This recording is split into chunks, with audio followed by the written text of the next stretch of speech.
നമസ്കാരം സുഹൃത്തുക്കളെ, ഒരു പ്രധാനപ്പെട്ട കാര്യം പങ്കുവെക്കാനാണ് ഈ വീഡിയോ ചെയ്യുന്നത്. നിലവിലെ ഇറാൻ ഗൾഫ് സംഘർഷത്തെക്കുറിച്ച് നമ്മുടെ നാട്ടിൽ രൂപപ്പെട്ടിരിക്കുന്ന ചില അപകടകരമായ പൊതുബോധങ്ങളെക്കുറിച്ചാണ് എനിക്ക് സംസാരിക്കാനുള്ളത്.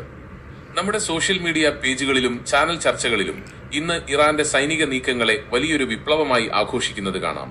സാമ്രാജ്യത്വ വിരുദ്ധ പോരാട്ടം എന്നൊക്കെ പറഞ്ഞ് ഇതിനെ വെള്ളപൂശുമ്പോൾ നാം ഒരു വലിയ വിരോധാഭാസം മറന്നുപോകുകയാണ്. നമ്മുടെ പ്രിയപ്പെട്ടവർ വിയർപ്പൊഴുക്കി പണിയെടുക്കുന്ന ഗൾഫ് നഗരങ്ങൾക്ക് മുകളിലൂടെ ഇറാന്റെ മിസൈലുകൾ പ്രകാശരേഖകളായി പായുമ്പോൾ ഇവിടെ ഇരുന്ന് അതിന് കൈയടിക്കുന്നത് എത്രത്തോളം വിവേകശൂന്യമാണ്. നമുക്ക് കണക്കുകൾ പരിശോധിക്കാം. കേരളത്തിന്റെ സാമ്പത്തിക നട്ടെല്ല് എന്ന് പറയുന്നത് ഗൾഫ് രാജ്യങ്ങളാണ്. 23.4 ബില്യൺ ഡോളറാണ് കഴിഞ്ഞ സാമ്പത്തിക വർഷം പ്രവാസികൾ കേരളത്തിലേക്ക് അയച്ചത്.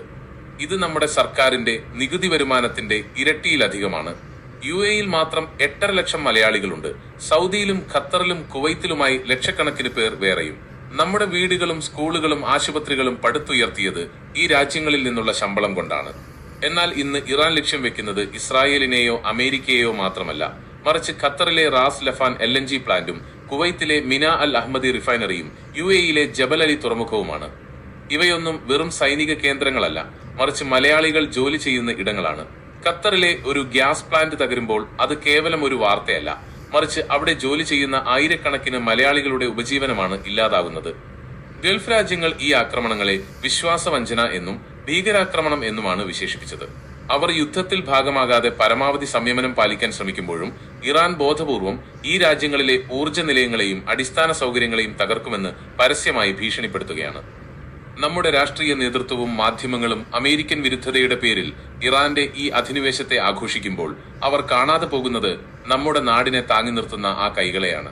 നമ്മളെ പോറ്റുന്ന കൈയിൽ തന്നെ കടിക്കുന്ന ഈ സ്വഭാവം ഒടുവിൽ തകർക്കുന്നത് കേരളത്തിന്റെ തന്നെ സാമ്പത്തിക അടിത്തറയായിരിക്കും.